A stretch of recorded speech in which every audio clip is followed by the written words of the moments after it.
welcome to the May 2 City Council work session. Thank you for joining us in this hybrid meeting format we're using as our state and community continue to recover from the COVID-19 pandemic. For work sessions like this one, where there is no opportunity for public comment, those wishing to access the meeting can do so by watching the live stream available on our website, the broadcast on Comcast Channel 21, or by calling into one of the phone numbers listed for this meeting on the public webcast and meeting materials web page. Thank you again for joining us. And I call this meeting to order, and we'll turn it over to this directly to Leah Pitcher, our city auditor, police auditor.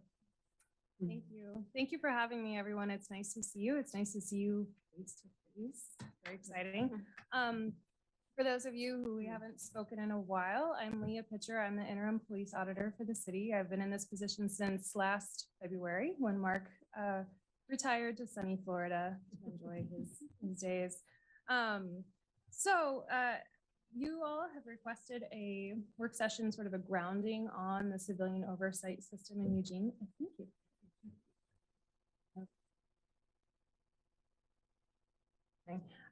Looking at the history of oversight in Eugene, how our system came to be and what it looks like, how we operate. So I'm going to try to go over this in a pretty high level way. You have a more detailed summary in your AIS, but we'll see what we can do. I will warn you, as a lawyer, my PowerPoints are boring. So there's a lot of words, but I will do my best. It looks like it might not be going through. You guys are very helpful. Thank you. It's good when it's behind me. This is some fun views. Okay, thank you so much. So, a little bit about the history of oversight, how we got our system, like I said, the structure of our current system, and then a couple of ideas for next steps moving forward. So our civilian oversight system is a little bit unusual in that it was actually started with a request from the police chief to look at, for the police commission, pardon me, to look at the complaint system at EPD and how it could be improved. So in March 2004, Police Commission started work on reviewing that system, how those complaints were being looked at. They also commissioned a report from the Police Assessment Resource Center that's actually available online. It's a great document. I've been looking at it for years, but it looks at different oversight models across the United States. And then ultimately, the Police Commission in July 2005 recommended to council that we adopt a hybrid model that would include both a professional police auditor and a civilian review board. I'll talk more about that in a little bit, but basically it means we have one full-time professional office staffed by folks who are independent of the rest of city government. And then we also have a civilian review board of volunteers who review the work of that auditor's office.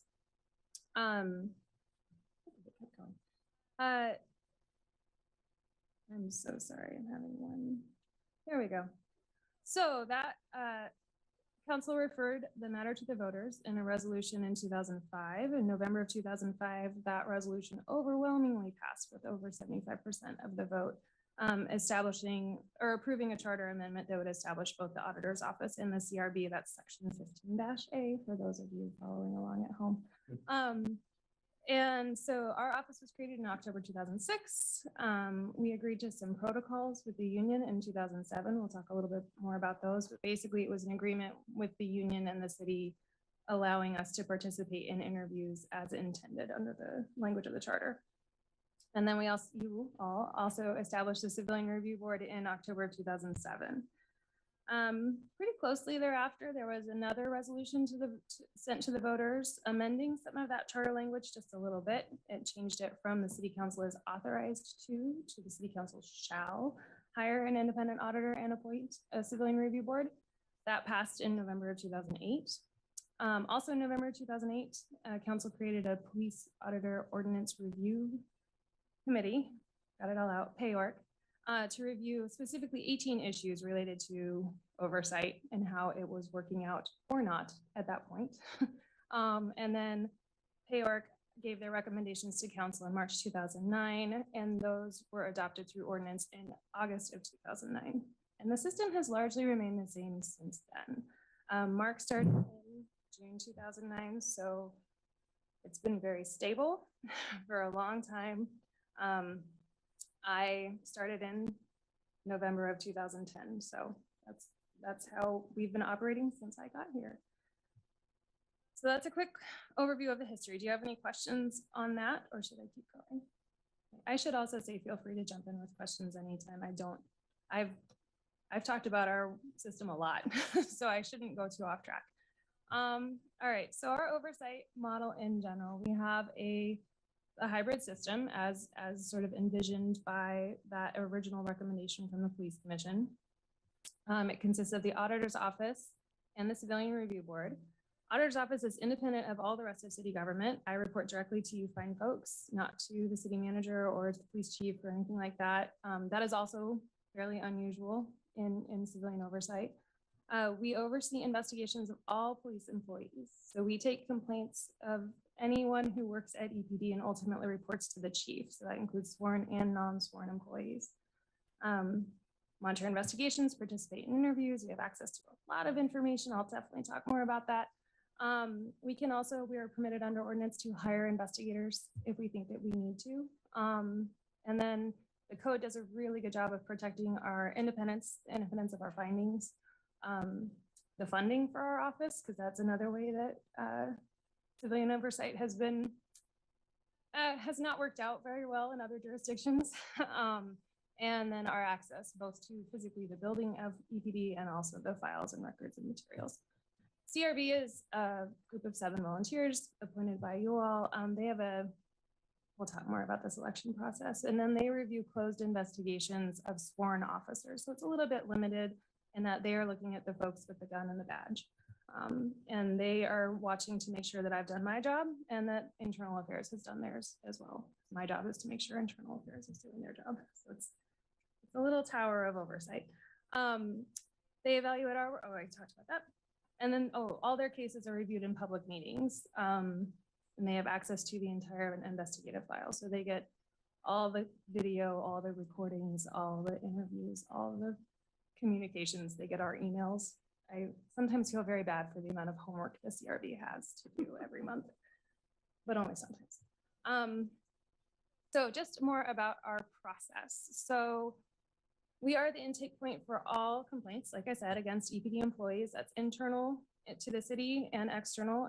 City employees may choose to complain directly to IA, but ultimately those will all sort of funnel through our office because we have the sole authority for classification. We'll get to that. We also can take anonymous complaints. We can take third-party complaints. We can initiate complaints of our own accord. If we see something or hear something and we know enough to be able to look into it, we can.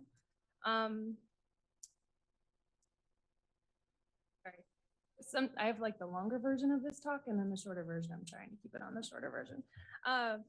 We are allowed to do a preliminary investigation to help with classifying and routing of complaints. So basically what that means is EPD is the holder of the videos and all those public records, police reports, things like that. But we request them. And EPD has been extremely responsive in their requests, and they're actually required by ordinance to give us anything related to a complaint that we ask for. And they've always done that quickly, which I very much appreciate. So we review videos, we look at reports, we look at dispatch records. We can ask for data from the vehicles, like the GPS in the vehicles. We have access to a lot of information. And then we classify. There's allegations of criminal conduct, which is alleging criminal behavior. There's allegations of misconduct, which is the allegation of a serious policy violation. Those are sort of the 2 high-level ones. We'll talk more about how those get investigated. Then there's incident reviews. Those are sort of almost a placeholder. It's where we ask IA to start looking at it, and it's the whole investigation up to an interview with the employee, because then employee protections come into place. We need to make sure they are notified, they know what we're accusing them of before we interview them. So the incident review is sort of, we put it there, we investigate, we try to get a better picture and see if we need to reclassify up or reclassify down, as the case may be. And then we have inquiries, policy complaints, and service complaints. Those are all handled by the line officer, the direct supervisor. So inquiry is a question, policy complaints, a complaint about a policy, service complaint is minor misconduct. So it's, I didn't like how he looked at me when he pulled me over, kind of thing. it can encompass a lot of different things. We get a lot of service complaints. I'll be back with my annual report soon, by the way, and you'll be able to see how those broke down over the last year. So, hey. We also have authority to dismiss or route to another department. So if the complaint is, for instance, about Lane County Sheriff's, we can direct them to Lane County Sheriff's Internal Affairs. They don't have civilian oversight, Springfield, whoever the appropriate agency is. We also often, well, not often, but sometimes that can end up going to the Employee Resource Center if it's more of like a respectful work environment complaint, or to risk if it's more of a, oh, this is a notification of a tort claim. I would send that to those folks instead. And then we're also allowed to determine whether mediation or a facilitated conversation is appropriate, or even a better way to resolve that complaint. But for those who don't go to mediation or get dismissed, we go to investigation. So criminal allegations require a criminal investigation that's conducted usually by a separate law enforcement agency. Generally, we confer with the chief when we've gotten a complaint alleging criminal activity from an officer and talk about which agency can we route this to have a most independent and clean, thorough investigation. And then that follows a process that I don't have a lot of jurisdiction over. So when a criminal investigation is complete, it would go to the appropriate district attorney. They determine whether or not to prosecute. If they do, then that happens. If they choose not to prosecute, then generally that will come back to us. And I will review that criminal investigation to see if there are potential policy violations. Even if there wasn't actual criminal activity, did they use excessive force, or all the other policies I look at a lot. So that's sort of the road of a criminal investigation or a criminal allegation. An allegation of misconduct is allegation of serious misconduct. So that means generally it's excessive force, it's unbecoming conduct, poor judgment to a degree that it's sort of egregious poor judgment and not a service complaint. Those investigations are conducted by EPD Internal Affairs with our participation and monitoring. Mark's philosophy and my philosophy has always been to be as collaborative as possible in that. We are allowed to send investigations back for additional investigation, and we will do that if we need to. But it has always made more sense to me to talk about investigative steps on the front end, make sure we all agree on what questions we need to answer, and sort of do that sort of check-in along every step of the way, so we don't have to send back at the end. I'm there for interviews with reporting parties, interviews with witnesses, interviews with employees of the department. Again, that's very unusual in civilian oversight. I have a lot of access to that. I can ask questions if I think that they need to be answered and they haven't been yet. And we work together to create an investigation that is thorough, fair, and complete. And then that determination is actually up to the auditor's office per ordinance. We are the final deciders of whether the investigation actually does enough and is fair. Once that investigation is closed, it goes to our office and to the EPD chain of command to determine an adjudication. So it's whether the behavior did or did not violate policy. So we confer with that supervisor. Typically, we do agree. The investigation is a fact-finding process, and usually they do a really good job well, we all do a good job of making sure that investigation covers all of the points that we need to make a clear adjudication decision. So we both write a recommendation to the chief because the chief has final adjudication authority. If we disagree, then we definitely both write a memo. And then the chief still has final adjudication authority. That tends to, well, and then we'll talk about when CRB reviews a case, because that's when that becomes interesting. So at the close of adjudication, that's the end of our involvement in this process. We don't take part in discipline. We are there for investigation, adjudication, and then we're done. Chief has final disciplinary authority. We, however, are authorized to report on disciplinary trends, and we do that every year. That's one thing that I definitely always include in the annual report. I will say, just as an aside, something that comes up a lot is community input or civilian input into disciplinary process. How does that work? It doesn't work through our office, but when there's a sustained allegation, EPD does confer with the Employee Resource Center. So there is some HR involvement there, just to be very clear, or as clear as I can be. The other things that are sort of maybe not funneled through the direct complaint process, but we spend a lot of time on, are use of force incidents. So we review every use of force. EPD and our office share a database that includes vast amounts of information. We can look at shows of force, use of force, vehicle pursuits, vehicle accidents, unintentional discharges, tactical vehicle deployments, things that, people who didn't show up for court. It's all tracked in there, and I can look at things as I find appropriate or necessary. And one of those, we definitely look at every use of force. So what that means is we ask for video, we ask for reports. I have staff now, and they are fantastic. And one of their main duties was looking at all the uses of force. It was quite a way to jump into this work. And then we can select if we think that there was a potential policy violation or if additional administrative action is appropriate, we will take a look at that.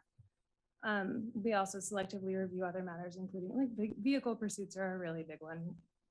EPD has a fairly restrictive pursuit policy. And so often, not always, but often when there is a pursuit, it's going to get looked at because there is such a danger to the community when there can be such a danger to the community. For uses of deadly force, the ordinance requires that we are notified for critical incidents, and use of deadly force is one such critical incident. One thing that I've talked with a few of you one-on-one about, I know Mark always talked about, was our ordinance was written at the same time as the state law that created the interagency deadly force investigations teams. So we have worked out in practice how to work through their system, but it doesn't naturally mesh well. We were created at the same time, and I don't think we're figuring it out.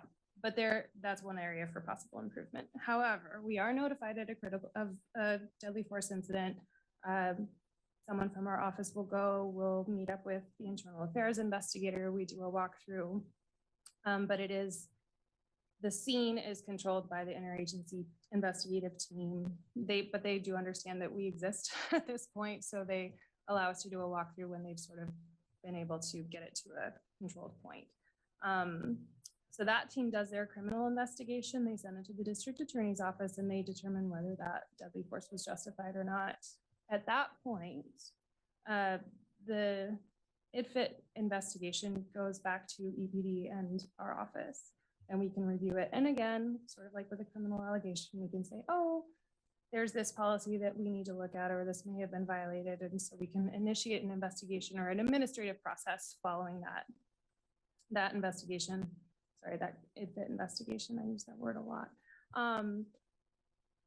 And then the ordinance also requires that we will take part in use of force review boards. So whether or not that deadly force incident has potential policy violations tied to it, it's going to get looked at by a use of force review board that's appointed by the chief. We're there. Usually he has the employee's immediate supervisor, someone, various supervisors throughout the department who would have valuable input into reviewing that use of force. Also, in the protocols, I think I got to refer to that, but yes, the protocols say that we will be in that use of force board, but we will not be a voting member. So we're there, we talk, but our vote is not one of the ones that counts. So what often happens is we end up writing a separate memo, sort of like the adjudication process. And then reporting out, we include open and closed cases in every CRB packet. That's monthly. We do an annual report that has a lot of detail in it, and I was trying to finish it last night, but I will get it to you this week. We were doing monthly newsletters, but those are in transition. I'm working with staff in our office to try to make more more frequent, more digestible reports of information rather than the monthly beast that very few folks, I think, had a lot of interest in. And then we can do additional reports as appropriate. We've done use of force reports in the past, reports on community impact, things like that. Great. That is the auditor's office, and then we'll do CRB. How am I doing? I'm doing okay. You have questions? Okay. CRB.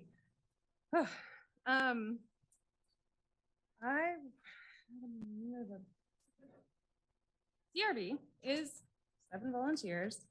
The selection process is set out in ordinance, and it's different than the other boards and commissions. So you recently received a flurry of emails from me about this. But the mayor and the auditor are directed to convene a subcommittee to review applications and make recommendations to council on who would be good members for the CRB. The ordinance specifically points out, we were looking for folks' ability to be fair, lack of bias, history of community involvement, things like that. That's all in the CRB ordinance. And then it does require that the person be a city resident, that they be over 18, and they do have to pass a background check because they do have access to confidential criminal investigative information or criminal justice information as part of all of the information that we give to CRB every month. There's also a requirement in ordinance that it not be a current city employee or an immediate family member of a current EPD employee. So those are all protections in the ordinance to try to ensure the fairness and the lack of bias on the CRB. And I will say that in my 12 years, I really do, I have really appreciated the folks on CRB always. So thank you. You guys are always appointing great folks. But well, we'll come back to that. But I have serious fondness for my CRB members. But so they can review any completed investigation from our office, like I say, as long as it involves a sworn officer. So typically what they do is they review an allegation of misconduct investigation because those are the most in-depth and the sort of meatiest ones. They will review investigations into uses of deadly force and community impact case. We'll talk about that. And then usually at one meeting a year, they review a smattering of incident reviews, inquiries, service complaints. It's a really good opportunity for me to get input on how those were classified and handled, if they think I should have been heavier handed or not. So, and they can review, like I said, any case they want. They can also review a case at the request of the reporting party, or if I say, hey, this is a really good one, then they can choose to review that or not. They have access to the complete investigative file, including all body worn, in-car video, in-car vehicle locators, all of those things that I keep talking about. They have access to all of that. We've tried to get it to them at least 10 days before the meeting because it is an extensive amount of work to review those files and be able to comment on them intelligently in public forums. So every CRB meeting is a public meeting. We have worked out a system for as much transparency as we can, given the constraints of Oregon public records law. If you ever watch a CRB meeting, you'll hear them talking about Officer A and Officer B. That's because we can't give up personnel information in those meetings, but we do talk about the incident and the outcome in as much detail as we can. We also, those are all public meetings, with public comment.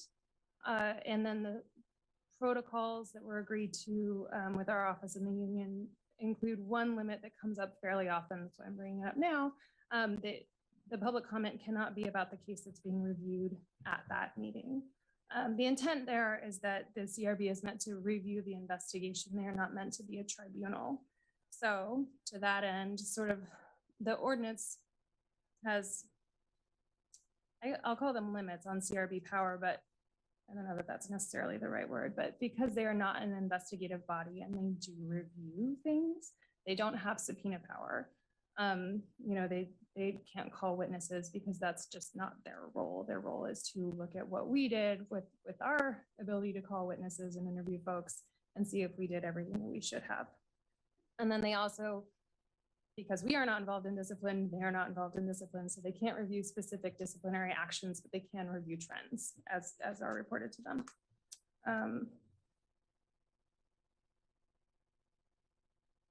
And then we have the special case, community impact cases. So the ordinance has a set of sections that address specifically community impact cases. These would be allegations of excessive force, bias, disparate treatment, or violation of constitutional rights.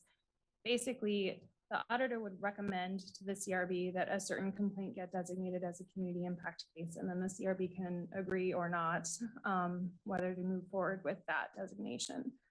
The main difference is that the CRB is allowed to have input before the matter is closed. So we would do the whole investigation just like normal, and then the chief issues an adjudication that is essentially preliminary.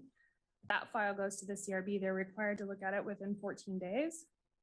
They can concur, or they can develop recommendations on policy, investigations, anything like that, and or they can require the city to reopen the investigation if there's specific requirements in the ordinance.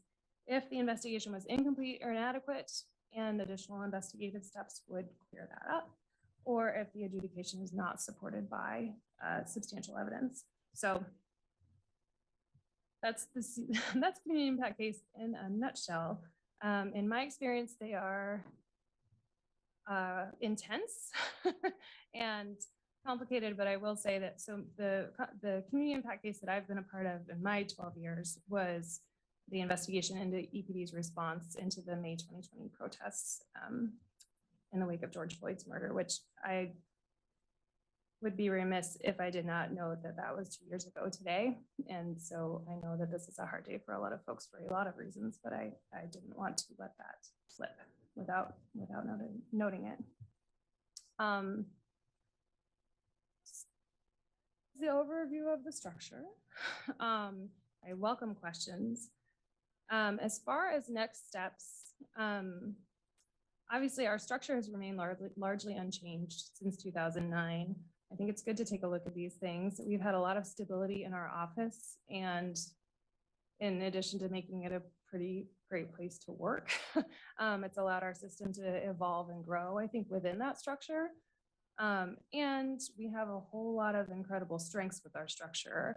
I have fielded requests from so many different jurisdictions on how did you get this in ordinance, and how do you have access to all these reports and all these videos, and how did you make it so you get to ask questions in interviews, you know, all these things. And different jurisdictions who have adopted our ordinance sort of wholesale. It's really interesting to hear how different communities are trying to grapple with all these issues. And I know you all know that Mark was also taking these phone calls for the last 12 years. So we have a lot of strengths, definitely, as far as our access, and as far as that access being protected also. It's commendable job. And then we have some improvements that I've been working on just over the last year. One is a community portal for filing complaints online and then having follow-up communications.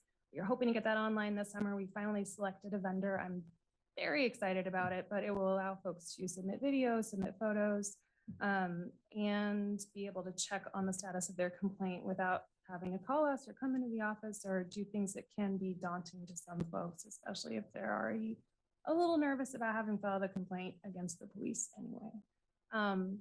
We are also working on, we're calling it a DEI audit, but looking through our processes through a diversity, equity, inclusion lens to ensure that we are doing what we can to be accessible and inclusive in our process. And then also working on expanding our community outreach during COVID. This has been interesting, but Beatrice from our office is working a lot on different community events. We're hoping to get together a public safety forum this fall. Those are fantastic. I'll talk to you more about that another time. But I've spoken at the law school several times this year. I've given a presentation at the public defender's office. I'm trying to get out there and make sure people know how we can help. And then there are some things that I call them common sticking points because they may not come up often, but when they do, they tend to be sticky. Sort of, I was referring to that with the deadly force incidents. It doesn't happen. Thank goodness it doesn't happen that frequently. When it does, we want to make sure we are responding to that as thoroughly as we can, and there are potential improvements there. I think I have a little list I could go through, but I also feel like I should take questions. So I would love to hear from you what your questions are. That's a great, I want to thank you. This was a complicated presentation to try to consolidate into this amount of time. And I appreciate that. And also just sort of a reminder that this is sort of a lead in as we look at the recommendations that came from the ad hoc committee and filter through. So this was to sort of create that foundation. So a lot of those things that you mentioned very quickly, realizing we're going to come back and have a deeper conversation about a lot of things. So I have Randy and then Alan. And thank you, Mayor. Thank you for the presentation. I thought that was very helpful to kind of go through the history of this again. I was here working with the city in the city when this was formed, and I remember a lot of dialogue around it, but that still helped having that recap. Regarding use of force, is that where physical contact comes in? Is that the delineating line? Yeah, so I always have to look at the specific language in the EPD policy. They have reportable uses of force, and then there are non-reportable uses of force. So it's physical contact is not actually the line, because if they just sort of usher someone into a different position, then that's not a reportable use of force. If someone complains of injury, that's 100% a use of force. Or if there's evidence of injury, that is a use of force. And usually I think what they've defined it as is a level above a control hold. Okay, that helps, because I was Okay. wondering about handcuffing someone. Yeah. I mean, it's physical contact. The body cameras, how are those working for you? I really appreciate body cameras a lot. So we started having those, I believe it's 2015 where we started having widespread use of body cameras. It has both increased our workload as far as, wow, I watch a lot of body cam footage, but also it helps so much with accuracy of classification. We have far fewer investigations that are going down that big investigative route and then getting dismissed because, as it turns out, it wasn't what we thought it was. And I feel like we've showed this statistically, but I'll have to check.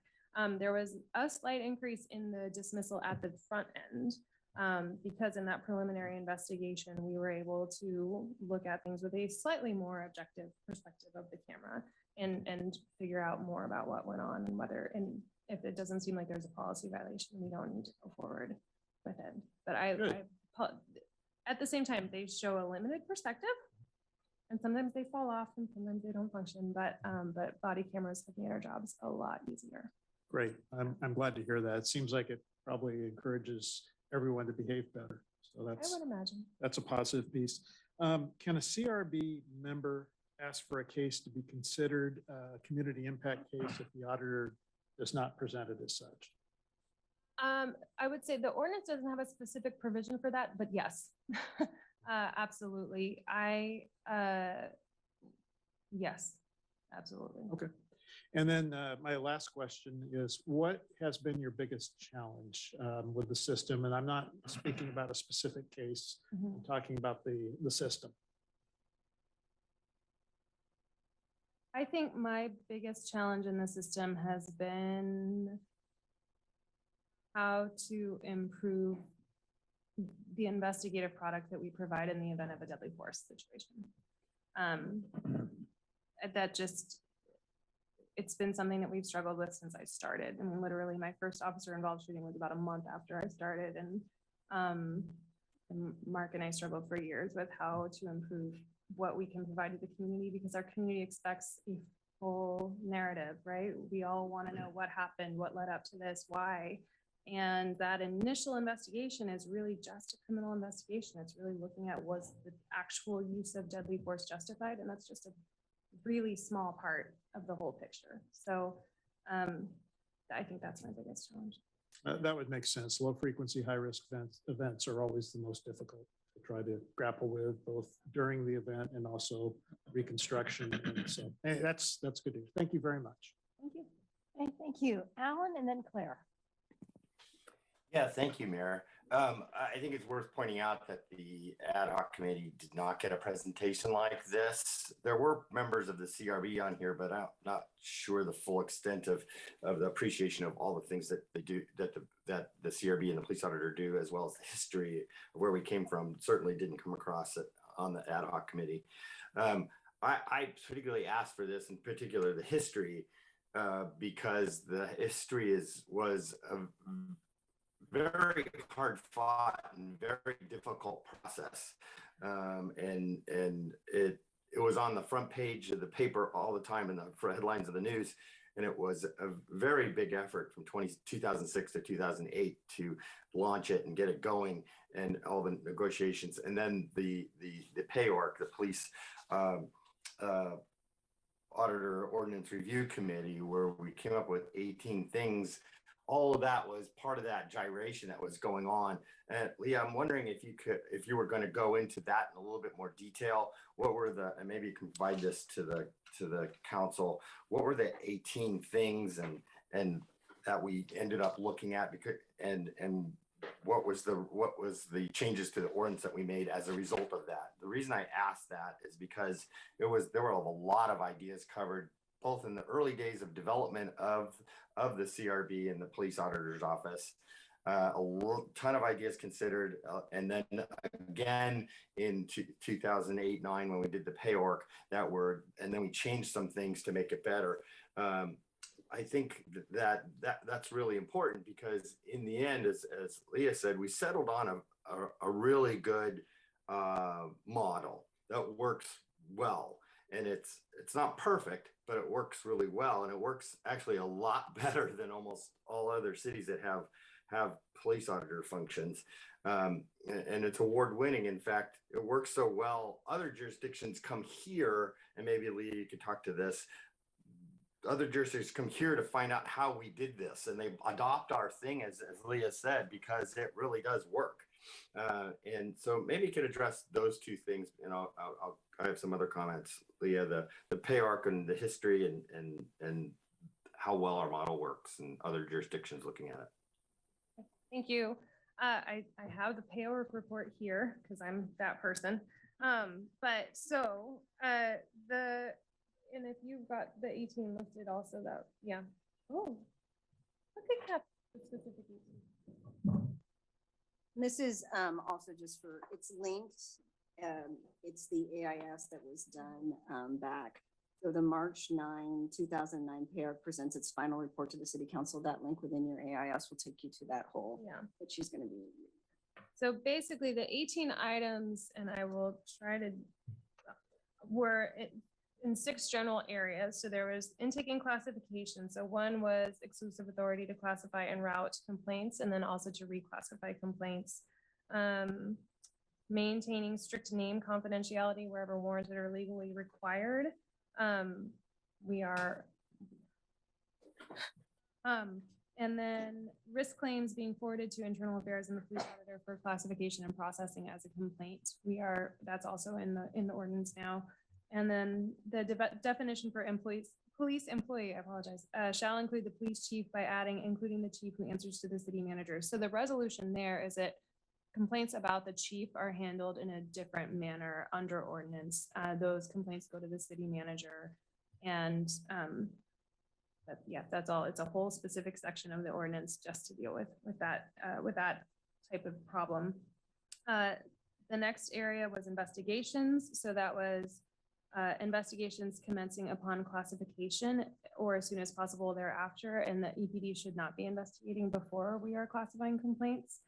And that's how things go now. Administrative investigations shall proceed concurrently with related criminal investigations. That was one of the items to consider.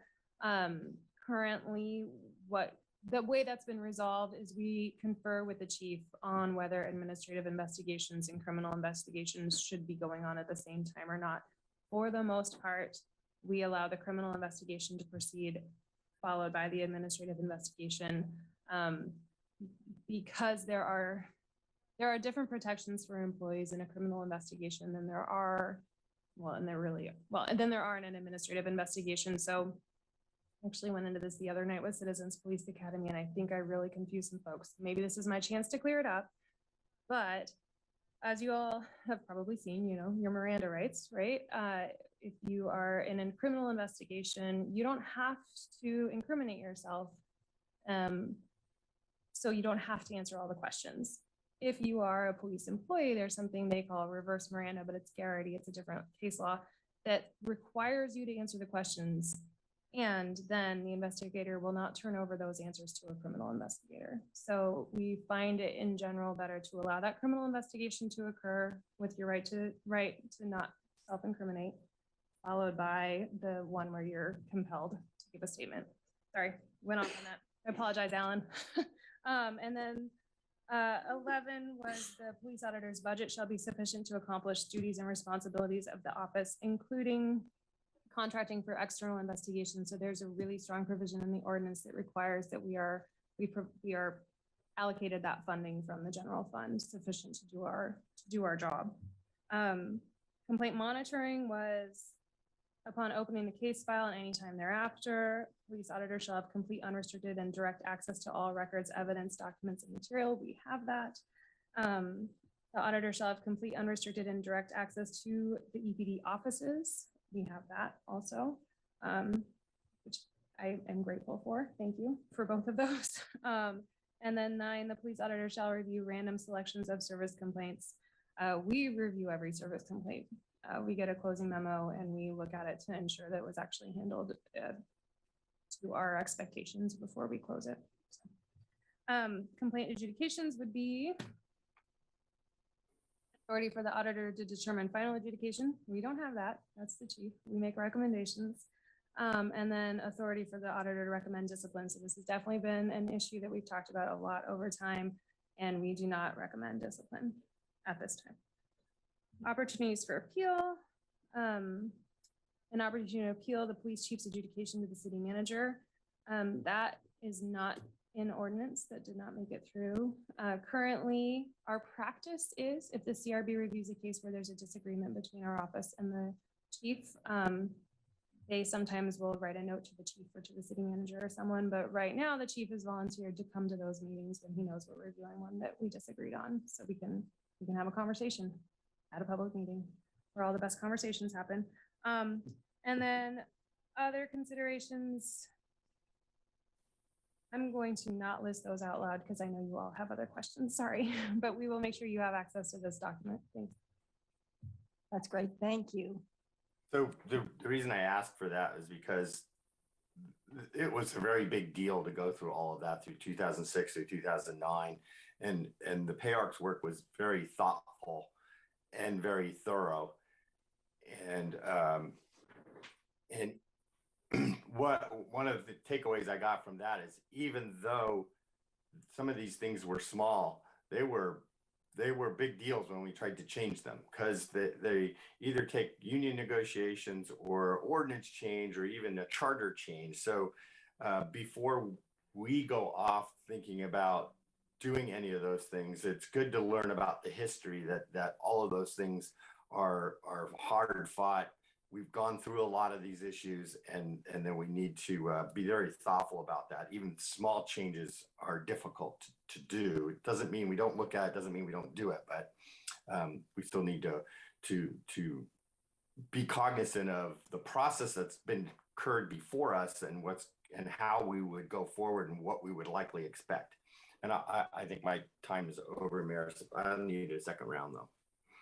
Okay, I have 3 other counselors to speak, and it is 12:45, so I may not be offering second rounds this time because we do have another topic. Claire, Jennifer, and then Matt. Thank you, Mayor. Thank you, Leah, for being here. It's great to see you. And since you are our employee, I am at liberty to say I really enjoyed being part of your supervision meetings these last couple of years as Vice President and now President of the Council. I really appreciate the job you're doing and the dedication with which you're doing it. I appreciate that Alan thinks the PAYARC committee did really thoughtful work, because I served on that committee as a civilian volunteer through my work with the ACLU of Oregon.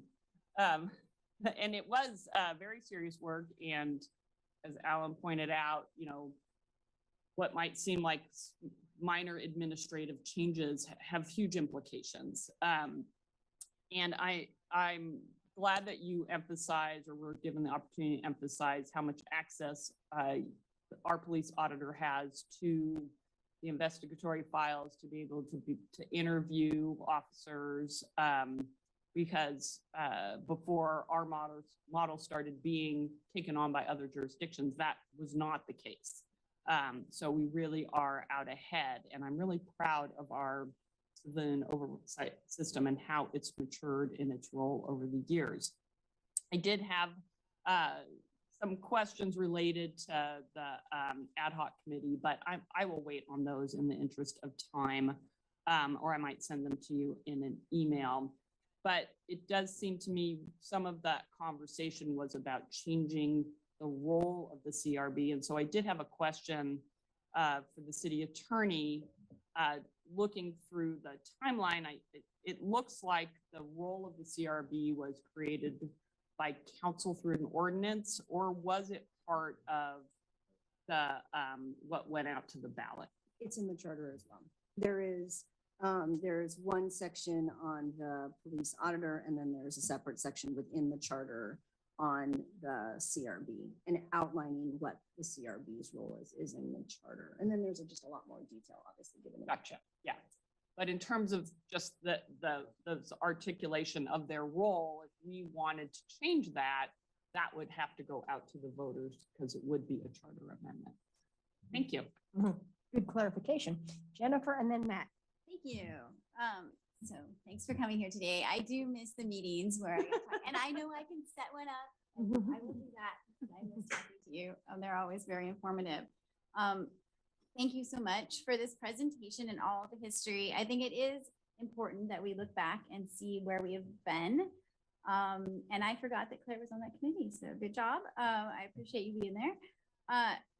I'm going to support the motion that's in the packet because I would love for you to come back and discuss your recommendations with us. Because even though how great it is that all this work went into this process, I think we can also step back and acknowledge that, 13 years ago was a long time ago. And we're in a different place in our community where we're acknowledging the fact that we have not done a good job of ensuring that our public feedback and when we go out and ask people what they think has been as diverse, inclusive, and equitable as it could have been, even just today.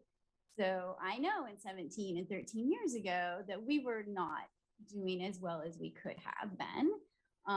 So no matter how robust that process was, there were people being excluded.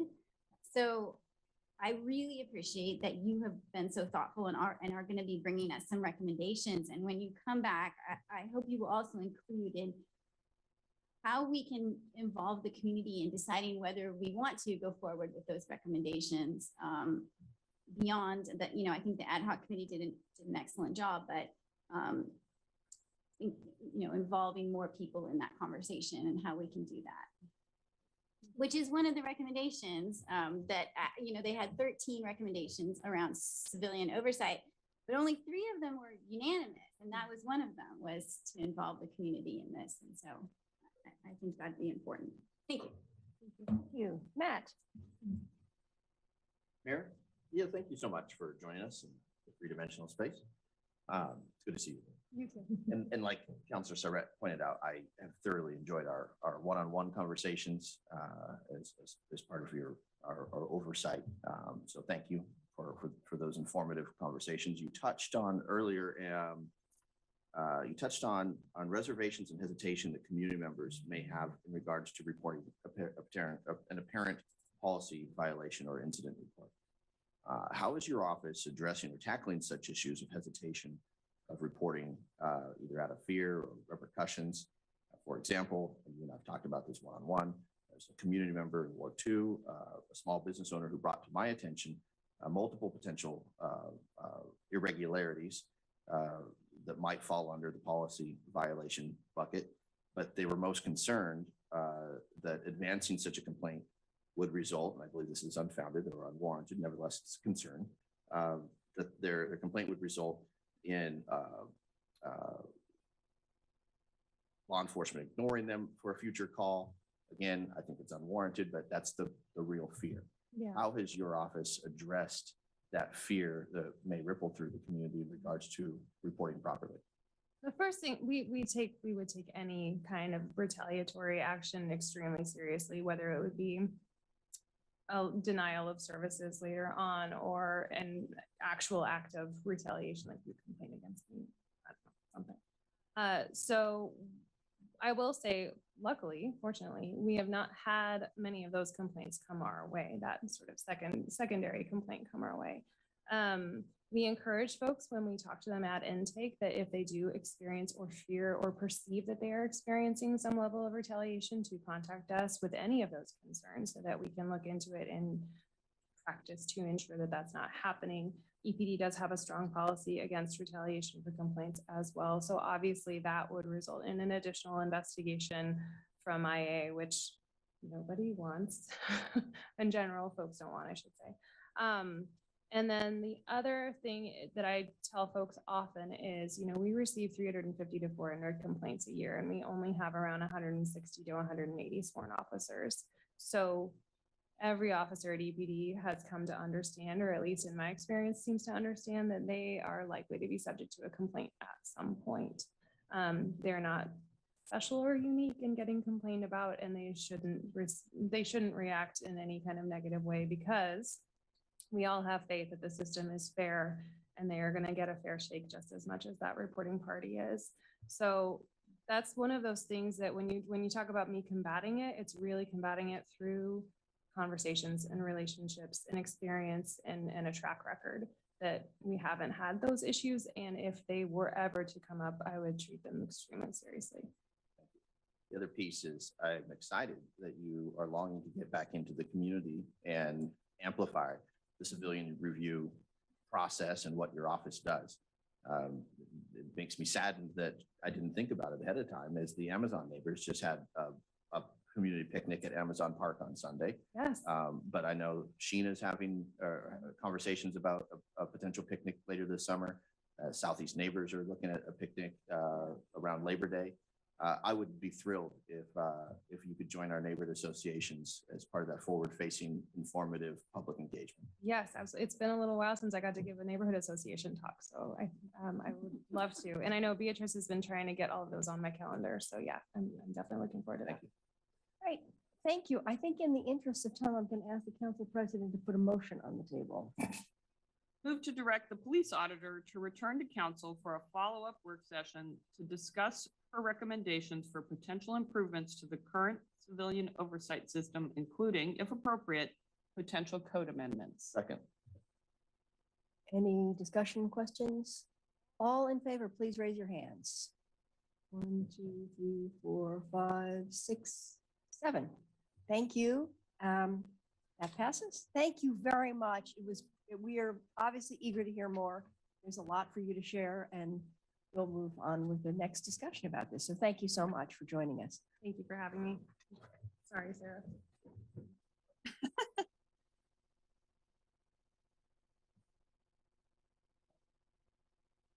That's employee.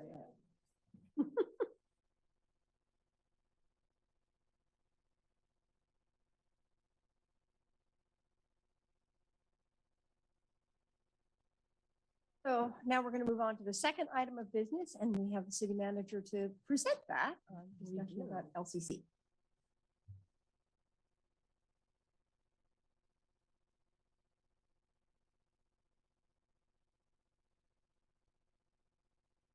Perfect. I have no notes, so you're winging this. I really been looking forward to this conversation, and I just have a couple of slides to just give some basic information. We're not going to dive deep into our conversation about our partnership with LCC, but I do need to give you a little bit of information so that I have a little bit of feedback as we go into talking about what our next lease term might look like. So just because we haven't really had a big public conversation about this, I thought it would be helpful for those watching in the public to just get kind of oriented in how downtown services are spread around. So as you see kind of at the top of the map, you see the City Hall site. That's the lot on the park blocks that we acquired with the land swap with Lane County. It's our future building site for City Hall. And then the services kind of start to move down to the bottom left where we're anchored on the other end by Municipal Court. The way this is colored is the blue are buildings that the city owns and the green are places where we're leasing space. So you can see we have the police auditor, engineering, our employee resource center, planning and development, the library, municipal court, all spread sort of through downtown. As we look at the Lane Community College building, I wanted to just talk a little bit about this building because we're looking now down at an aerial view, and what's really interesting about this particular site is that while it appears to be one building, it's actually two. So you can kind of see that. So where we're sitting right now is in the academic side of the building. So camera on, camera off. So academic side. And then the other side is where the housing is. And so they're two separate buildings, but they share systems. So it's a pretty unique building, LEED Platinum building, but it's helpful to know that when you're kind of starting to look at floor plans. Wanted to talk a little bit about the space that we're occupying here now. And this is where this two building thing gets a little curious. So these are just I didn't pick the pastel colors. They're how they came from LCC. All the pink spaces you're going to see are locations that we're leasing inside the space now. Yellow is the space that LCC is continuing to use, and green is space that 4J is using right now. If you look at the top right, you'll see that the police station actually spans both buildings. So that's a pretty unique thing and something that just, shows how kind of embedded and partnered we are. So on the first floor, we're mostly the police substation, which is accessible from the outside. Our human rights, neighborhood involvement, and some of our homeless and sustainability team is on the ground floor, along with the council chambers in the middle. You can see from those dotted lines in the middle that the spot we're using for council chambers and we'll be sharing with the LCC board, also has the ability to break up into 3 separate distinct meeting spaces, which was one of the things I know we've all been trying to get more public meeting space. The second floor, our offices are mostly the city manager's office, council and mayor support, and the mayor and council spaces. And on the third floor, we're in this work session room, and we also have the city attorney's offices up here. As you go to the fourth floor, it's all LCC. Just a little bit about the timeline. As you know, the timeline around City Hall conversations really starts long before 2009. And I think, as I look back through the record of decisions, 2001 really becomes kind of a critical time where we started talking about it. So I'm just going to pick up 2009. And for me, 2009 was significant because that's when we made the decision to purchase a building and move EPD out. And that was the second we'd moved the fire station out, then we moved EPD out, and we were kind of left with that discussion about what happens with the remnant City Hall functions. It was in 2013 that the council sort of unanimously said, go forward and design a City Hall to be on the 777 Pearl Street site and try to, as much as you can, maintain the round council chambers. So that work went on for a couple of years, and we got to 2016 where we had gone through a number of iterations, but we had a design, we had bids, we had funding, we were ready to kind of go and break ground. We were missing a little funding, but we were sort of ready to go. And that's when we paused everything to talk about, was there a potential land swap option? The county had put out there that the City Hall lot would actually work a lot better for them for their courthouse construction. And we paused and said, yep, we'll explore that. In 2017, we kind of came out of those conversations with council directing us to go forward and purchase the butterfly lot for City Hall and for the farmers market. And we started moving forward with design and phasing and construction for that. When we got to 2020, we had, I don't have all these in here, but we had shown you some Gantt charts that kind of showed we're going to go through design and construction of the farmers market, and design and construction of City Hall was going to kind of follow right behind it. So early 2020, we were starting to, you had made some decisions about what you wanted in the building and what you didn't want in the building around City Hall. We had started schematic construction. We had some ideas of how it would lay out, and we got hit with COVID. And at that time, we pretty much paused that work, and and told the council, we're pausing this work until we get through this time and really focus on the farmer's market. So that's kind of where we left off with City Hall. As you know, we're going to be groundbreaking on the farmer's market in a couple of weeks. And I think already people are asking a lot of questions about what's next. What are you doing with City Hall? So in fact, I think I have a interview with the Weekly tomorrow on this, and they've been calling other people about City Hall. I think it's, as we're talking today, I want to just talk a little bit about where we're going and how we provide some certainty. So I did a little bit, I'm going to show a couple of things. I'm a little bit of a pattern person, but I was looking through the City Hall design. Now, this is the City Hall design that we had construction documents for that we're moving forward on in the space that we're currently occupying. So our City Hall design actually has the council chambers that are almost exactly the same size. And that was one of the things that I had said when we moved into this space, it'll give us an opportunity to test whether that's actually going to be enough space in the chambers or not. Our designed work session room is actually larger than this. This is kind of a smaller space, but I think because of the pandemic and a lot of virtualness, I think it works okay. But you can see it's a little bit smaller. Mayor and council offices were actually designed to be 790 square feet, and you're currently occupying about 1,300.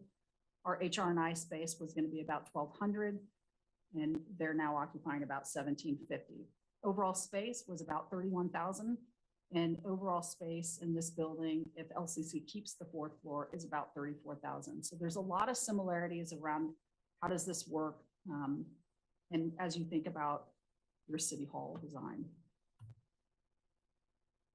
As far as spaces go in the downtown, I don't know if you'll be able to read this very well, sorry. I was kind of looking at, I've been thinking about our downtown lease space because there's sort of what I would consider kind of our owned and permanent locations, or maybe where things are really stable. And then there's kind of lease space or things that I would call impermanent or less stable. And I'll say more about that. But for example, planning and development owns the atrium building. The department actually owns the atrium building. And so that feels very stable and permanent. The city has the ability to stay there as long as we need to. And they lease the following 2 places to them. So the prosecutor and public works admin actually works out of that building as well. So it feels very stable to me. Of course, the library is 80,000 square feet. If you include the 4th floor, so I'm giving them the full building, very stable. That leads into the next box, which is maybe less permanent. So right now, the 4th floor of the library has a lot of our central service functions, has our information services, purchasing, and central services admin, about 22,000 square feet. I know folks have been talking for years, and it was a promise 20 years ago that the Library Foundation wanted to move into that 4th floor. So it feels less stable to me and less permanent. Public Works Engineering leases about 24,000 square feet in the Wells Fargo building. They're actually looking for space right now. The space doesn't work great. The building's not very seismic. And so they're looking for something in the downtown area that's more stable. Municipal Court, 18,000 square feet. The police auditor is about 2,500 square feet. And I believe looking at other spaces currently right now as well. And then in LCC, we're renting both for the EPD substation and for City Hall and CMO. The interesting pattern to me is all of these leases expire this year and next. So that's why I think it's important to think about, as our lease here is expiring next year, kind of where we're heading. And that's really what I wanted. That's all the slides. I was curious, what kind of questions you might have. I wanted to talk a little bit about our partnership with LCC, which has been really awesome. March Hamilton has been by far one of the easiest partners to ever work with. And so has LCC, just accommodating. Good example of that is when we moved into the space, they gave us all of their furnished office space. You can use all of it, which is a huge savings to the city and a great act. And Marge is leaving at the end of June. So she's retired and we'll have a change of leadership. And that gives me a little bit of nervousness because we've had other projects pause pretty significantly when there's been leadership changes. So I have some questions about, when do you want to pick up the City Hall conversation in a more permanent way? And what kind of options as we're thinking about, I'd like to find more certainty with our lease here, because even if we decided today, let's move forward with designing and constructing City Hall, we won't be done at the end of 2023. And I feel some responsibility to, while Marge is here, try to get some certainty. And so just getting a sense from you about what kinds of options you want me to be exploring with that. And, if I leave here today with just good feedback around interested in this, not interested in that, I'm not looking for a motion. I just really wanted you to have an opportunity to speak publicly about the space and where we're heading with City Hall. Thank you. Thank you. I just appreciate this work session now because we have been getting a lot of questions. And so it's helpful to be having a public meeting and a public conversation to sort of begin to acknowledge this is on the table. I have Randy with a hand raised, and then Claire, and then Matt, and then, Alan has the same. oh, and Alan. Okay. Go ahead. Randy. Thank you, Mayor. And thank you, Sarah, for the presentation. I think this is important that we enter into this dialogue. What is the potential for outright purchasing this building? I think there is I know that LCC has continuously said they need help with this building. The downtown space is not working for them. It's not working as they envisioned. And they would be very open to a long-term lease option or potentially a purchase. Do we have any idea what that cost range might be? Yeah, so that was one thing I meant to say in my presentation. If we're going to get into cost, I'd actually prefer we be able to go into some sort of an executive session around real estate. So That makes I sense. can talk about how much we have and I can think about how much we've already invested in this building. So That makes sense. I would be interested in such a dialogue so at least we know what our options are. Personally, I think this space is working out well. I like the location where we're close to other city infrastructure and a major transit line. And I think we have some potentially interesting opportunities with housing here on the site. So that's something I'd be interested in as well as maybe even a separate discussion. So that's really all I have at this time, but I do like a lot of elements of this building and I'm just concerned of the cost of new construction. Claire, and then Matt. Yeah, thank you. Randy asked the exact questions I was going to ask. I had already at the budget committee, expressed my support for the idea of purchasing or a lease with option to purchase this building to make it our city hall. I think it has so many advantages over a new build, especially given, costs right now, although we wouldn't be building, for a year or so, even if we went down that road. But nonetheless, I think it's already an investment that's been made. It's here, it exists. We know what's good about it. We know what its downsides are. And its location right here in the heart of downtown to me and across from our major transit so that folks who can't drive or choose not to drive or ride bikes can easily access City Hall via transit also is huge, and being right across from the library. So, I just think it has so many things to recommend it. One question I do have, you mentioned the promise made about giving the 4th floor entirely to the library. Could the folks who are over there be moved into this building if we took occupancy of this whole side of it? yeah, so currently what's happening on that 4th floor is interesting. As the lease expires at the Woolworth building, we're already looking at moving we're moving those staff into the 4th floor, into that 20,000 square feet. So I think that based on our calculations of what's already in this building currently, if LCC kept the 4th floor, we'd end up with about 18-ish. We'll be close.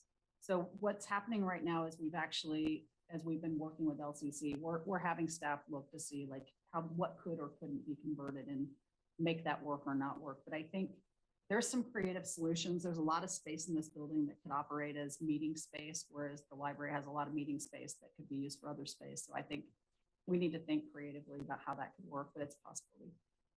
Great, thank you. That's it. Thanks, Matt, and then Mike.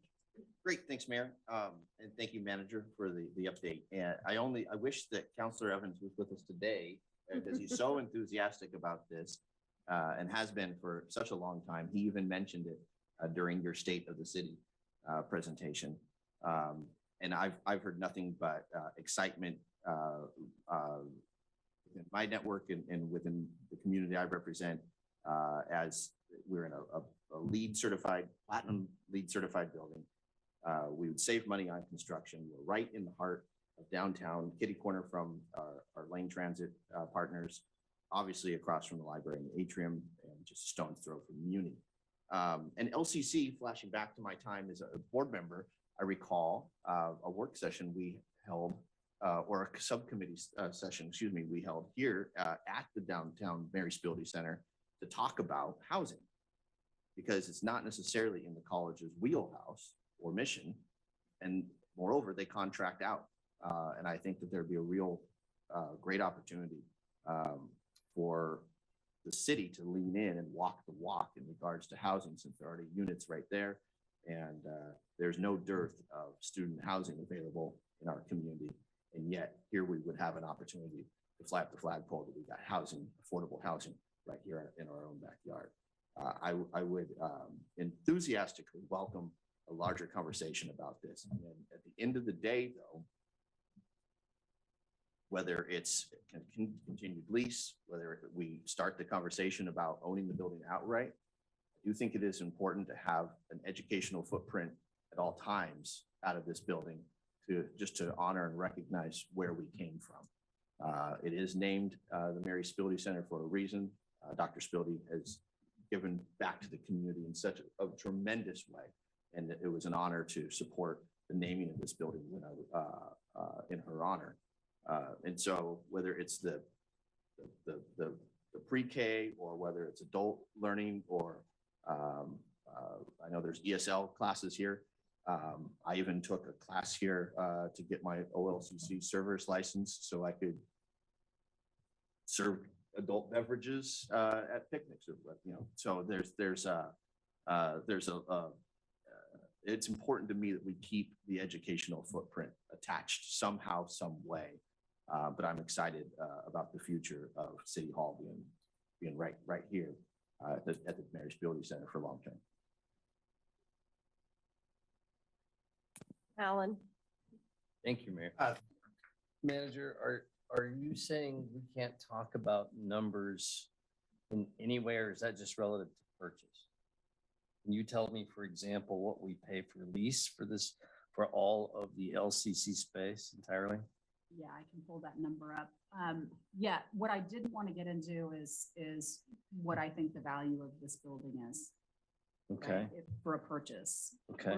We're leasing this building for, I think we're at $1.12 a square foot, and we have 14,300 square feet. So it's Annually, we're paying, or monthly, or? It's gonna pull that up in 1 second.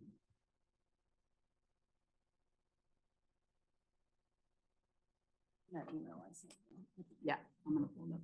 Can't see the time.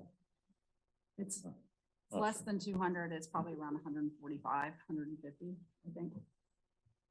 Okay, so the reason that's important is because with all the other leased space that we have in the downtown area, those were pretty big numbers that we've talked about in the past. And my recollection is $1.5 million a year. So as we're heading into times where talking a budget about $10 million shy a year, or whatever the numbers end up being, when we're paying rent rather than owning a building, it doesn't seem wise to me financially, where we have to make hard choices every year. I get the value, obviously, from past statements of mine about reusing a building that's already here rather than building new. I think that's more affordable. But there's a different objection that I have to this place that I would just ask for understanding, I suppose, from my colleagues. A lot of us who live in North Eugene don't think of this as a central place or hub of our community at all. This is South Eugene. This is deep South Eugene to some people because of the distance. The geographic center of our community is the river in the Oakway Center area. That's what halfway from North Eugene looks like. to us. So when we refer to this as downtown and central, it's not geographically central. It's harder for other people to get to. And it's not as convenient. And so that, to a lot of people, that feels like a slight. So I would ask my colleagues to please at least bear that in mind. It's not, it's something that is in conversation amongst my neighbors. And when I go to, neighborhood association meetings fairly regularly, that differential of where the center of Eugene is. So thank you for that. I appreciate it. Okay, thank you. Alan and then Emily. Yeah, my original option for for new city hall was actually on the old city hall site, and if we had pursued that, we'd actually be sitting in city hall right now. But that's a bridge under the water. My second choice was my second choice is the butterfly lot, and so I'm interested in also in looking at this building for a new city hall. As another option to the butterfly lot, farmers market lot. I think the size is right. It's almost new. It's a LEED platinum building, so it's energy efficient. Its location is in the city center, and my city center is not a revolving number based on geography. It's actually historic reference. So downtown city center is something that's historic in almost all cities. And I think this also, it's a good location because it's near our other city offices and other city services. And in particular, also because of the change in leadership at LCC, I think having this wrapped up or figured out before the change happens is a good idea, because then it's another year out or so before the new person gets their feet under them and maybe makes a decision. So I think that puts some sense of urgency to it. So when you come back, city manager, I think I'd like to have a couple of questions answered: the building compatibility with our needs, LCC's needs going forward, and an option for purchase, but also a lease purchase option, including price and funding sources, and what to do about the housing building. I'm not sure LCC necessarily wants to sell that part, but I don't necessarily want to buy it. I don't think the city should be landlords. We'd probably turn around and sell it. So I don't know that we want to include that in it. I would hope not. So if it doesn't make sense when we get all that information back to us, we can continue with the butterfly lot option. But I think that the option to buy this for City Hall makes a lot of sense to me. In regard to a lot of the spaces that were leased in that graphic that you showed, financially, it's the issue's not should we forego the cost of lease or renting versus zero. It's lease, rent versus debt service and operating costs.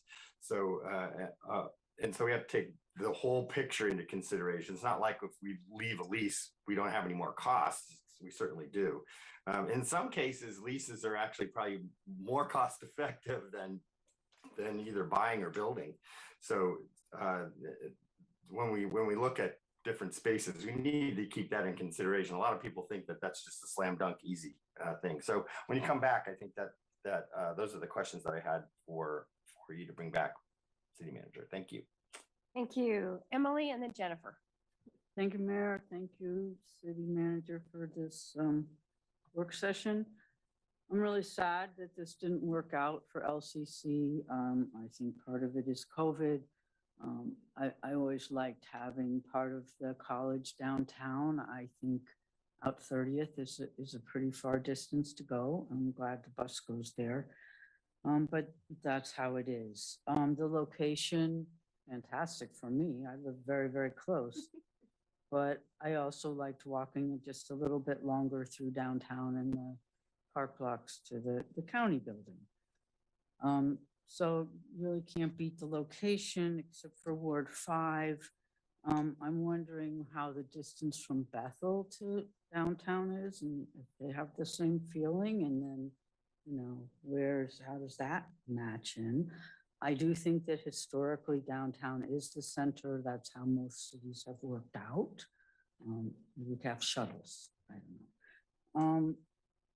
Are we talking about buying this housing? Because I don't want to buy that. It's two buildings, you know? If we do buy it, I don't want to be renting out apartments. Building is, you know, sustainably wonderful. It's built, it's been paid for in part by urban renewal, right? So we already have an investment in it. Of all the counselors, I've spent the most time here. I work in our room of cubicles. This is a fantastic classroom building. I think it was built really well to be a classroom building. I think it's a horrible office building. You know, the chamber is fine, this workroom is fine. Putting 8 cubicles into a concrete block room is really loud. It's not very friendly. The windows are up high, great for a classroom, natural light, not so good for working at a desk. You usually have to shut the blinds, and there's one little window where you can actually see what's happening outside. I don't think that's very healthy. So I'm willing to explore this. I feel that my opinions about the coldness and sterileness of this building are too bad. But there's going to be things like you're going to have to move the lights because there's no lights over my row of cubicles. And this doesn't feel like here is the heart of the city. It feels like here is a utilitarian building and we can use it. So, and part of me think it's a really practical, affordable, great idea, and part of me is really sad. Thank you. Jennifer. Yeah, thank you, Mayor. So thanks for bringing this forward. I appreciate, this sounds like you've given it a lot of thought. I have a few concerns as we're moving forward and talking about it. I would assume that as time goes by, our city staff will expand and we'll have more people. So I'd be curious about whether the 4th floor is something they need temporarily and that someday we might be able to get access to that, or if that's kind of a forever thing and we should just assume we'll never be able to expand up into that area. Because I do agree that, you know, if we can have more folks in a centralized location of our city, it's a lot easier for people to work together and to get to meetings, and having us spread out throughout the city doesn't make a lot of sense. I also share concerns about the housing. I don't know that we want to get into the business of being landlords, but at the same time, I think having multiple owners of a building that is, while in some ways 2 separate buildings, but in other ways the same building, is very problematic. And I'm not sure how that would work over time. And so I think we'd have to be really clear about everyone's responsibilities and moving forward. If we were going to do that, I guess those are my main concerns at this point. I do like the idea of the location. I mean, you can't beat having it right next to the library. I mean, there's some real advantages, I think, to being here, and the fact that we're already here and it seems to be working. Maybe that's another thing that would be helpful, is to bring back, how it's working for staff right now. Maybe the limitations that would need to be addressed if we were to decide to purchase the building. Like, would we need to move the lights, like Emily's saying, or, would we need to build new walls, that kind of stuff. Thank you. Randy, second round. Thank you, Mayor. I just wanted to address, a couple things, but I'll start with the housing piece. I think Councilor Solomon, Councilor Gay expressed, too many Jennifers, expressed kind of what I was thinking about the housing piece. I brought that up, and I wasn't thinking necessarily that would be a city-run operation. I'm thinking Homes for Good or one of the nonprofits, just that it's housing downtown that's available, that could be targeted towards a certain income level, might be something worth pursuing. As far as center of town, I was just going to say southwest Eugene probably does not consider Oakway center or where we are right now as the center of town. In fact, having spent 10 years as deputy chief of operations, I would say center of town is 7th and Chambers. And that's the way we deploy and set up our response. With that said, personally, I don't care where the center of town is. It's where it makes the most sense to establish our seat of government. And I think our seat of government should be in a reasonable close proximity to the seat of county government, the state offices, if possible, our federal offices. And so that would be somewhere in this geographic area from my perspective. But really, if there's a good existing building that could be converted where we could possibly get more square footage for less cost, I would certainly, as one counselor, be willing to entertain that and look at those options. So thank you. Thank you, Matt, and then Claire. Thank you, Mayor. This is just a point of information, I guess. In my day, one of my many day jobs, in the last 6+ weeks, I've spent time knocking literally on thousands of doors leading up to the May primary for clients and candidates, which had me outside of my South Eugene bubble and knocking on doors in North Eugene. And issues that came up regularly included homelessness, affordable housing, mental health services, public safety, clean air, clean water, combating climate change, healthcare, COVID, supporting small businesses, protecting farmland, protecting the UGB, and the tree canopy. And not once did anyone bring up their concern about the geographic center of the city of Eugene. Not once. So I'd love to see polling with respect. So I say that as a point of information, but also just, as colleagues have pointed out, there's a historical reference to the kind of center of our community as a downtown center. We all have a vested interest. Downtown thrives, Eugene thrives. Thanks, man. Okay, Claire, and then Mike, if you need a chance. Thank you.